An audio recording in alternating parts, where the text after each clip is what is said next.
Gérald travaille à temps plein du lundi au vendredi. Il occupe un poste comme chef de rayon dans un magasin de détail. Il travaille dans ce magasin depuis 5 ans et gagne 13,50 $, donc un revenu annuel brut de 28 080 $. À l'âge de 60 ans et sans diplôme d'études secondaires, car il lui manque quelques crédits, il a eu des emplois précaires tout au long de sa vie adulte en raison de mise à pied ou de fermeture d'entreprise.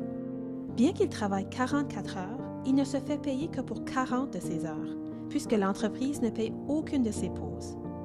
Même s'il bénéficie de jours de vacances et d'avantages sociaux, il n'a pas le droit au congé de maladie payé et se rend parfois au travail lorsqu'il ne se sent pas bien. Gérald est un employé fidèle et il travaille fort, mais ce n'est qu'après avoir été employé pendant 3 ans et après avoir fait la demande qu'il a obtenu une augmentation de salaire d'1 $ de l'heure.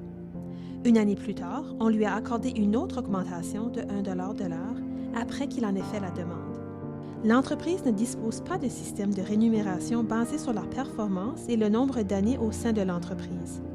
Toutes les responsabilités supplémentaires qu'il doit assumer ne sont pas payées, même dans un cas particulier où le gérant du magasin avait été absent pendant une période prolongée. De plus, le magasin n'est pas ouvert pendant les jours fériés et il trouve cela difficile lorsqu'il n'est pas payé pour ses jours de travail.